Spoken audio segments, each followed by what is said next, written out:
welcome to our newest addition to our arcade. I'm not going to touch it because my hands are covered in paint. But this is Atari's Firefox. This is a game that was not on our list, but we ended up with it anyway because the price was right, and it is such an interesting game. It is Atari's only Laserdisc game. Laserdisc games are kind of popular, so Electronics did a bunch of them, but this is the only one done by Atari, based on the film of the same name by Clint Eastwood. Yeah, but the story actually of how we got this is pretty grand. So Liam was, perusing Craigslist. As I do. As you do. And what did you find? Found this listing for Atari Firefox Arcade, and that was it. And it had a very long description on it saying, I know the game is rare, I know all these things about it. It's been sitting for 10 years, it hasn't worked, the monitor's dead, it died 15 years ago or something, and $500. And then in bold, must also take 3 Laserdisc players. Yeah, because the Laserdisc player that was used for Firefox is a VP-931 by Phillips. And it was designed specifically for Firefox so that it would have 0 latency on the skip times. But for some reason, it had 3 of them with it, made exclusively for Firefox. That's kind of odd, and we had to take all 3. And it also said in big letters on the listing, or at least as emphasized as much as you can on a Craigslist listing, will not sell Laserdisc separately. Will only be sold with the machine. So...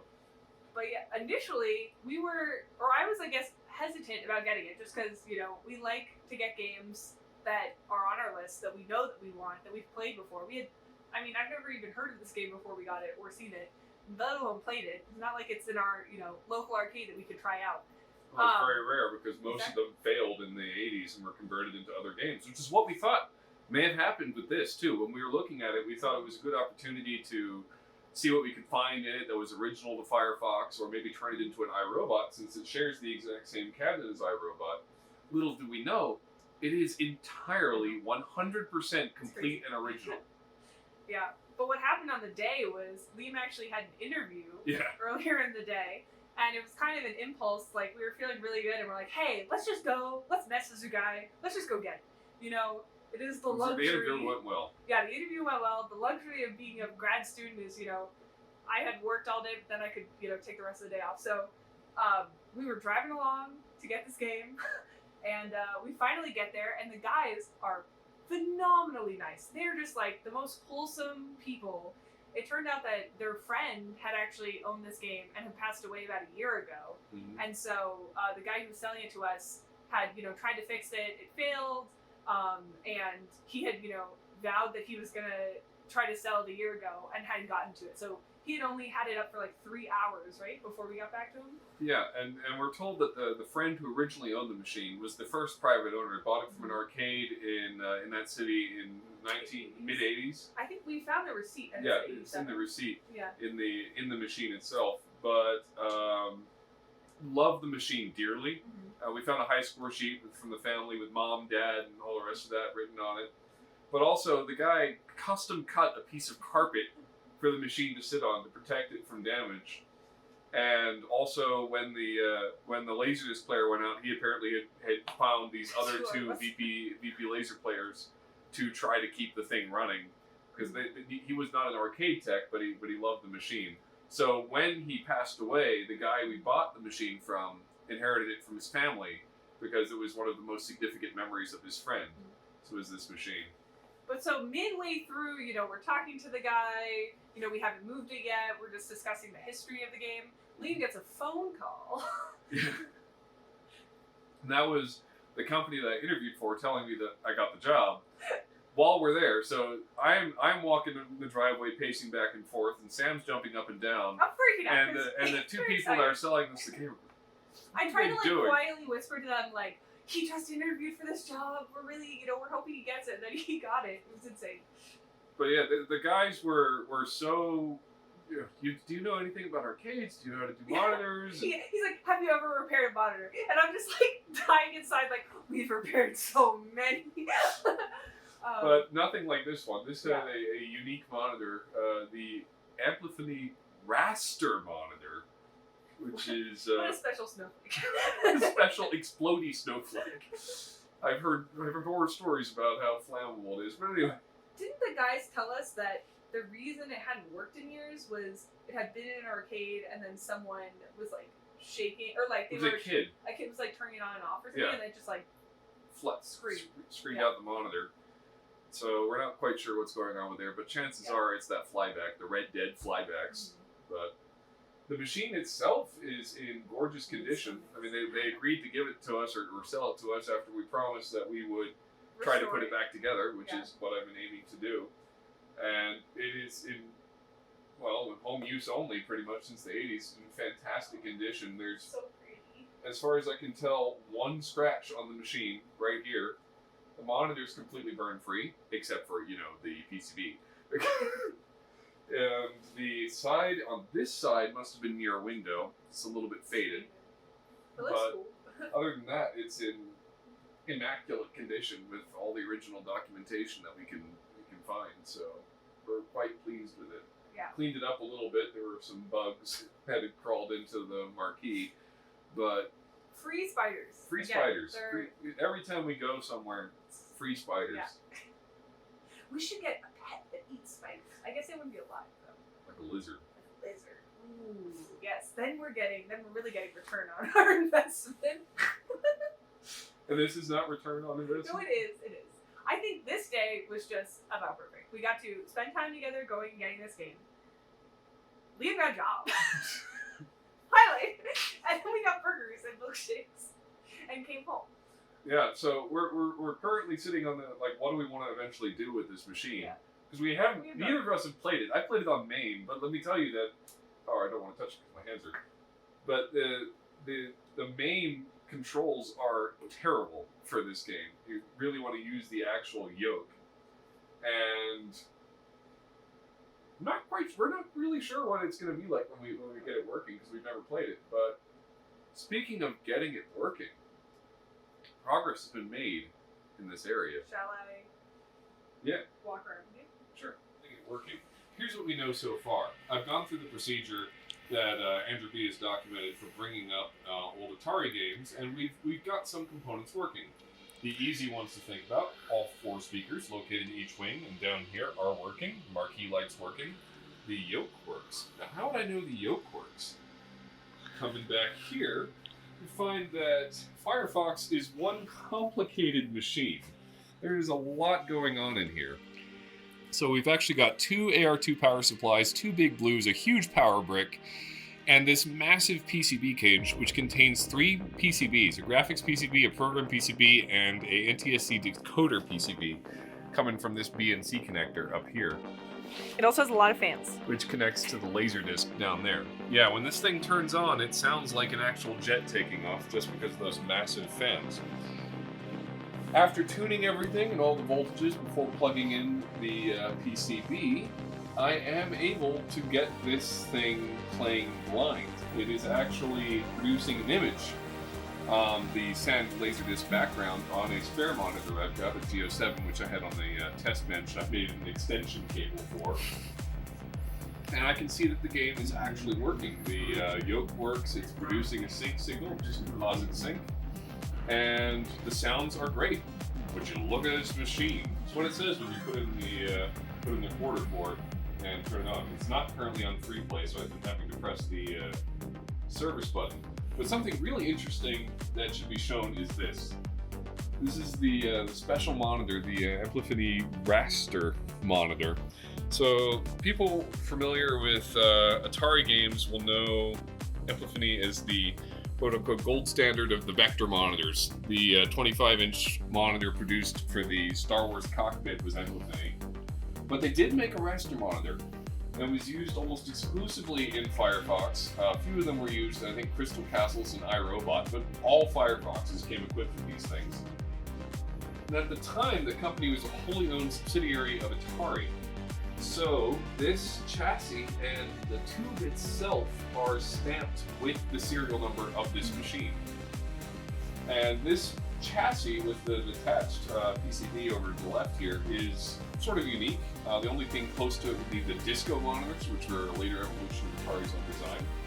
Something I found interesting about it is the fact that the actual inputs to the monitor connect to the neck board itself right here on this set of pins versus going directly to the deflection PCB. It then goes on a ribbon cable over to the deflection PCB. It's just a weird architecture.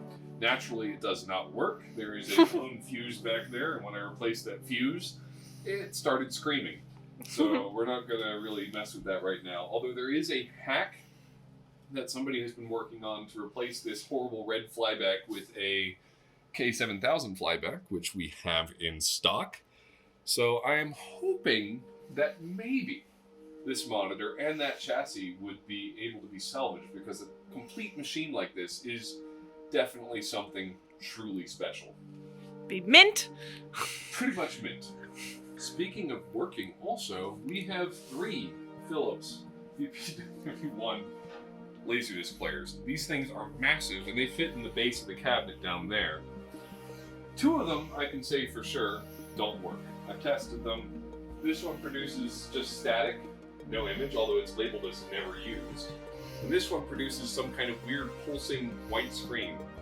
Not sure what's up with that.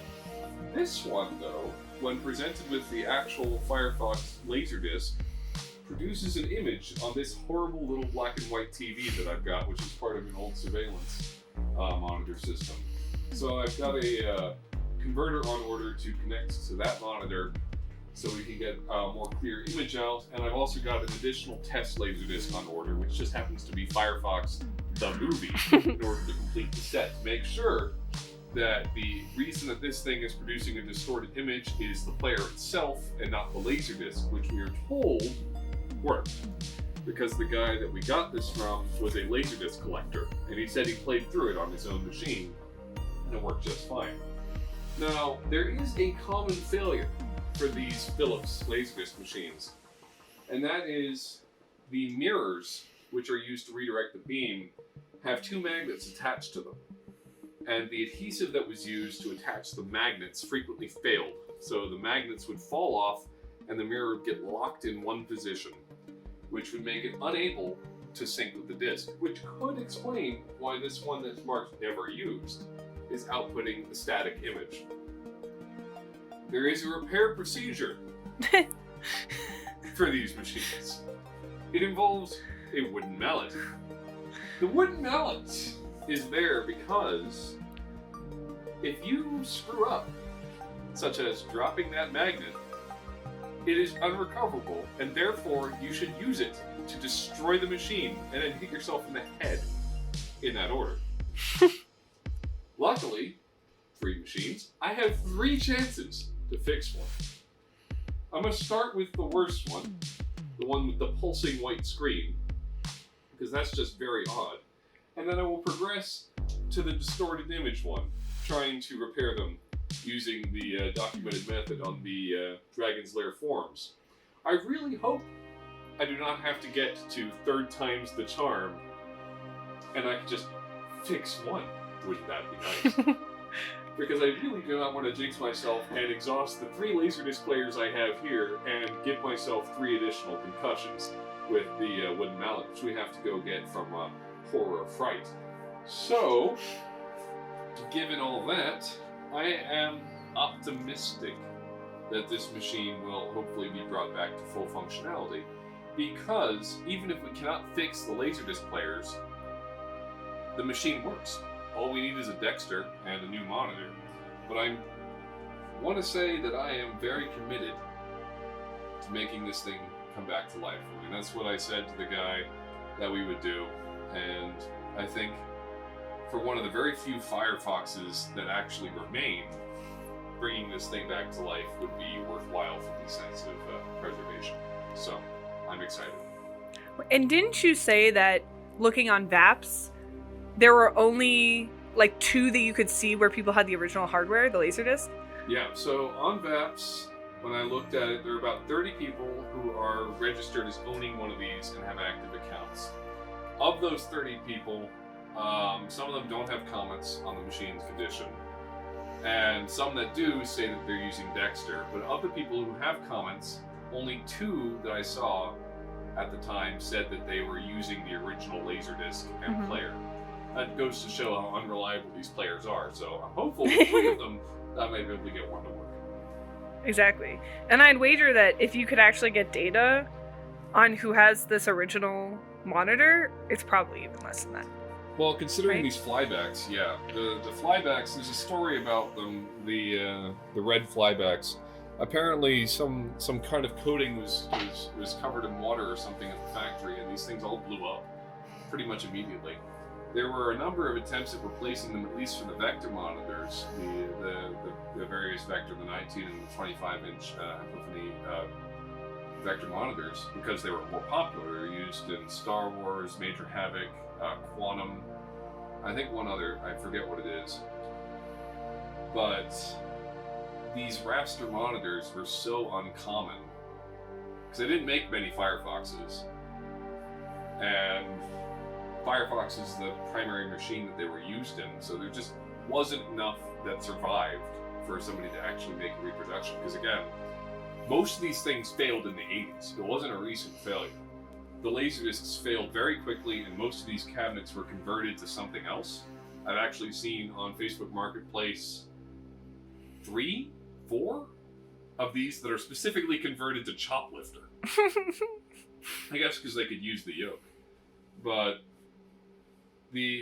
when these were converted, these monitors were torn out. They were gone. So everything that made this a Firefox was removed.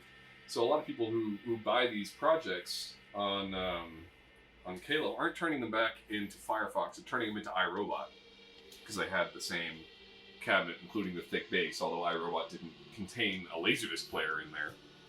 So having a complete Firefox is a particularly interesting thing. It's like a little time capsule from the 80s here with this monitor chassis. So I'm really hoping that it can be repaired.